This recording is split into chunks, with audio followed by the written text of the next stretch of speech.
Assalamualaikum warahmatullahi wabarakatuh. Selamat siang kepada saudara-saudara sekalian.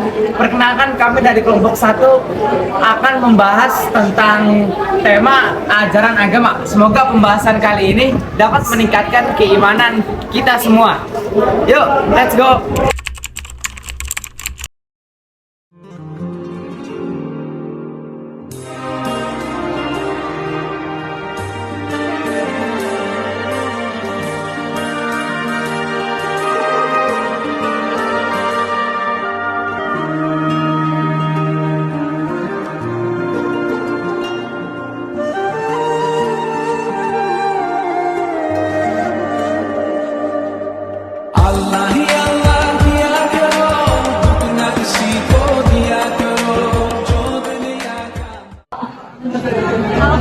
Kami diwawancara ya.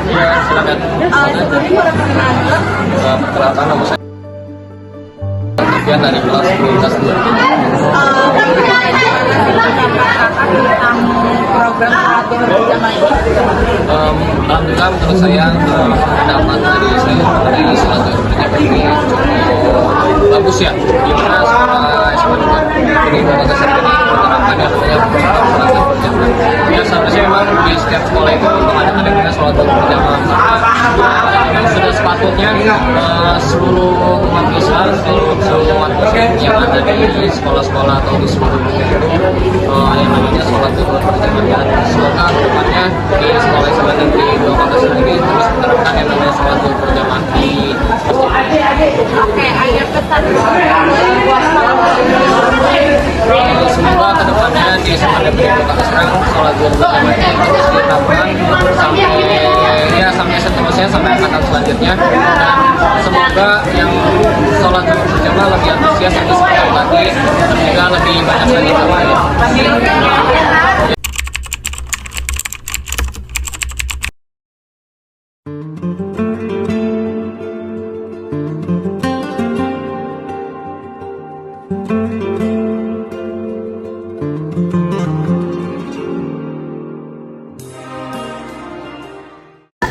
Assalamualaikum warahmatullahi wabarakatuh.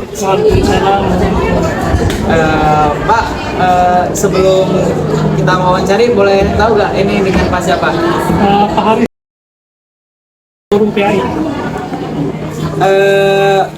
Mengenai kebiasaan sholat zuhur di masjid nih Pak, apa sih yang melatar belakangi awal dibuatnya program ini?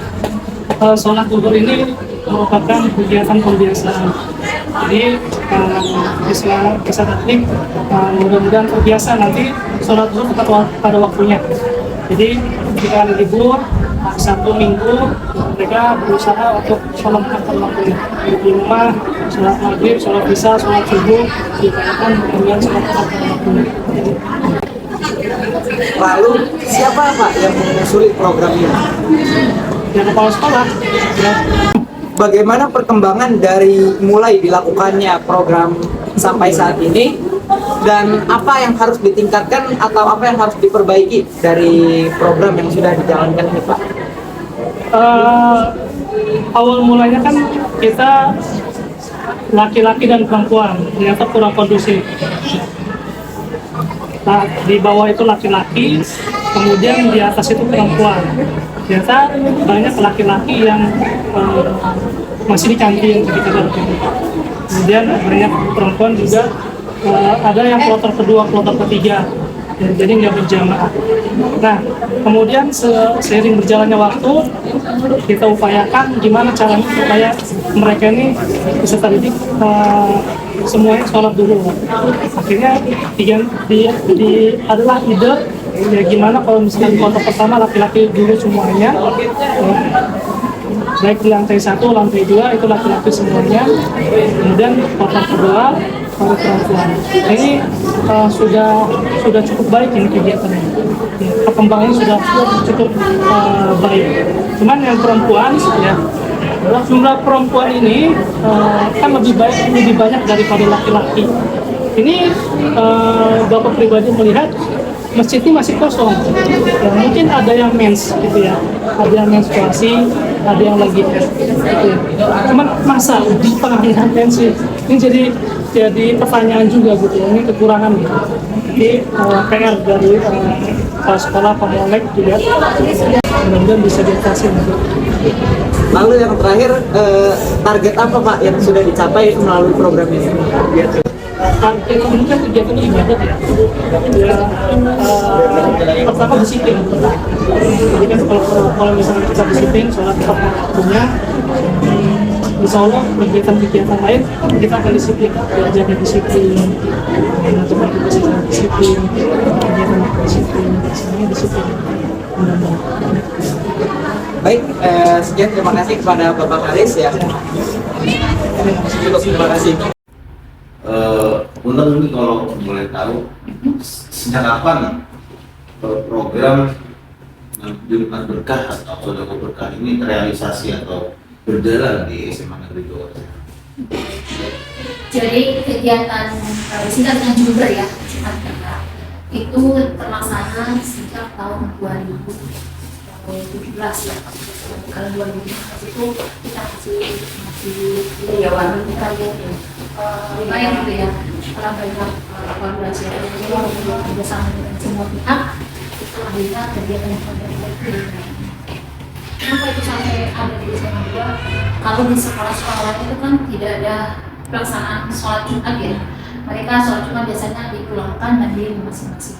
Tapi kalau di SMA 2 karena fasilitasnya sarananya ada, yaitu ada masjid atau masjid yang di sini, sehingga habis sholat Jumat itu anak-anak biasanya tiduran gitu ya, istirahat gitu. Karena kan pulangnya menjelang sore hari.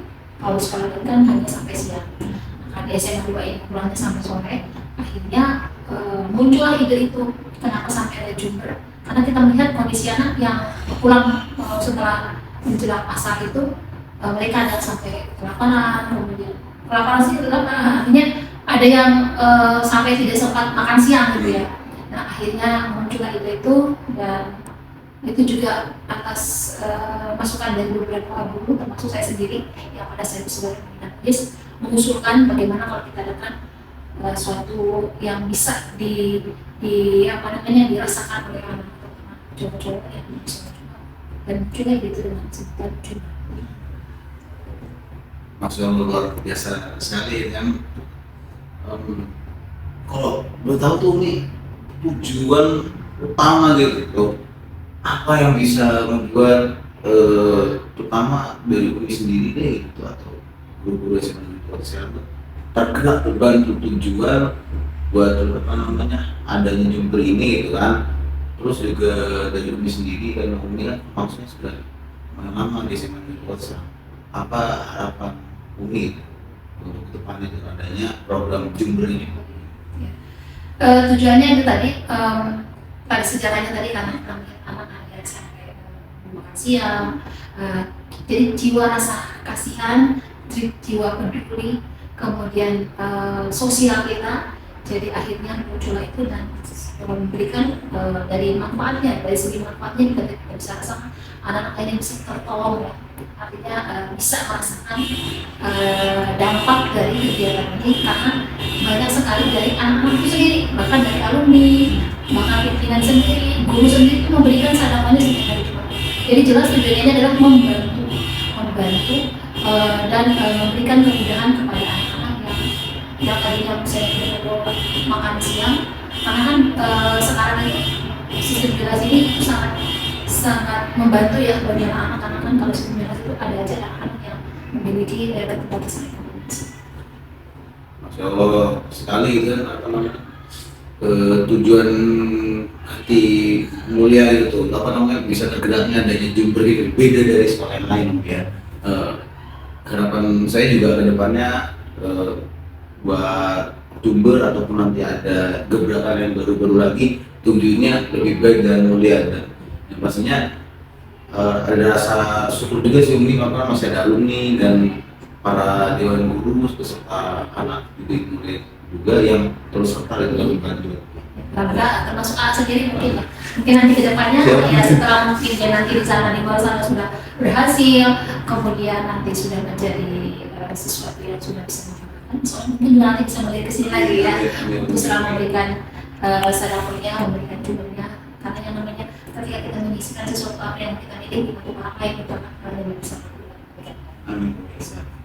Terima kasih Umi, terima kasih banyak udah meluangkan waktunya buat kami bertanya itu mempulik soal tentang Jumbre ini. Terima kasih banyak Umi udah meluangkan waktunya.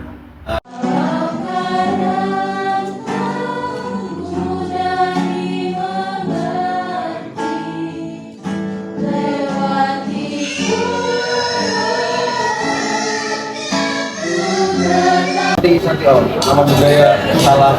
Halo coy. Halo, saya Busak Sektor Akademi dari kelas 2. Di sini saya akan mewawancara Bapak Gerson sebagai guru fisika di SMA Negeri Aksara dan juga sebagai guru pembina dan pembimbing kerohanian Kristen di sekolah SMA. Mohon izin Bapak kalau boleh tahu sebelumnya bagaimana sih awal mulanya bimbingan sekolah SMA Negeri Bapak Serang. Halo coy.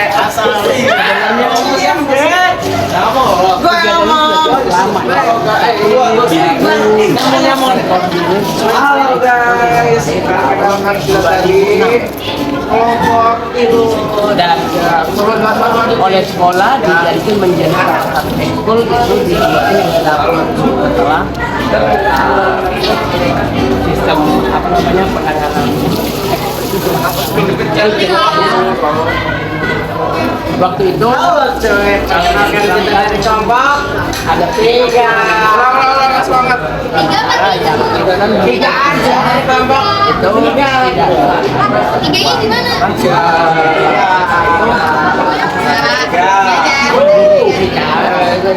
tapi yang juga terbeban. Halo coy, kita dari kelompok tiga untuk Kalian betul tidak?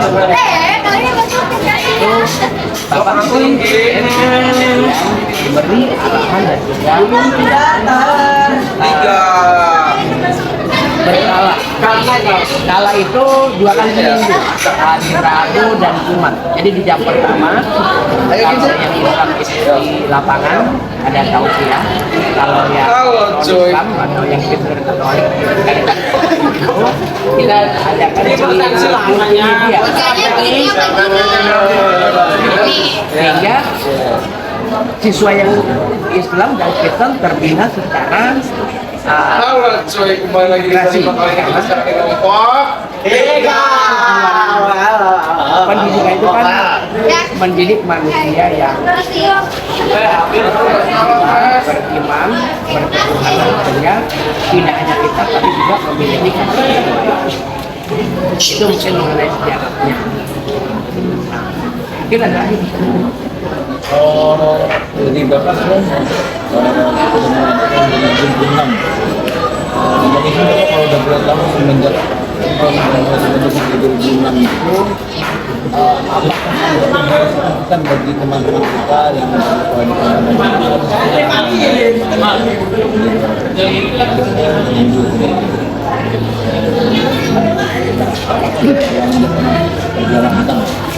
Oh iya, kalau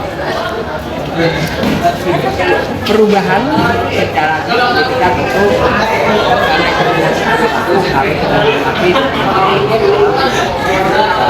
tapi mereka mulai menyadari bahwa sebelum pelajaran dimulai mereka jauh.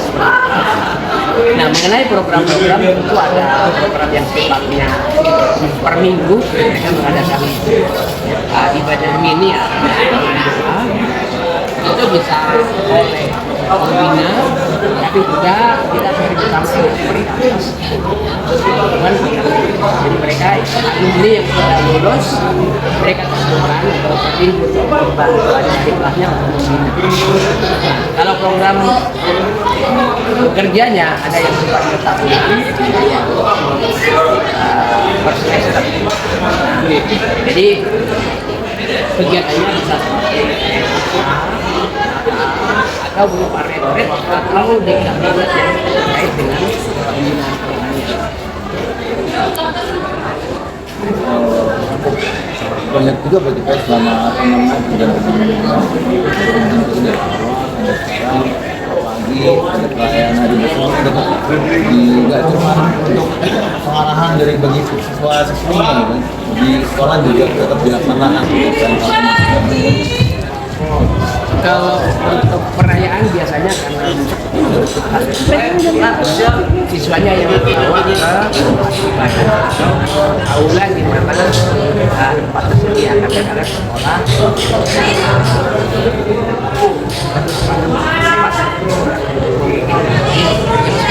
istilahnya karena kadang mereka juga bisa kumpul dan sekolah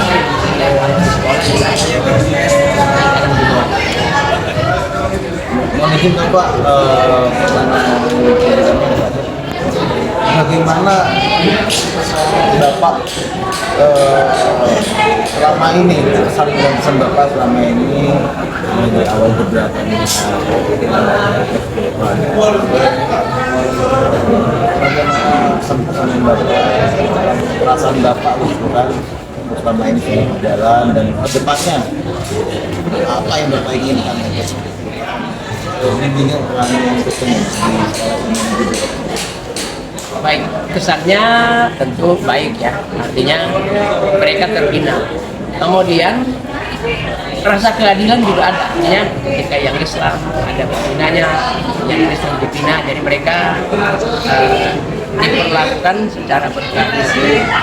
Kemudian untuk ke depan karena siswa ini kan harus tetap dibina, dibimbing, maka Bapak sudah berharap ini bisa berkelanjutan. Mungkin Bapak Mokion, tetapi mungkin ada juga guru, kebetulan ada juga guru bahasa Inggris yang beragama Katolik bisa dan kalaupun mungkin suatu ketika tidak ada guru di sekolah, mereka bisa diadakan keluar atau pembinanya yang datang. Artinya pembinaan kerohanian itu kan sebuah kebutuhan yang berkelanjutan.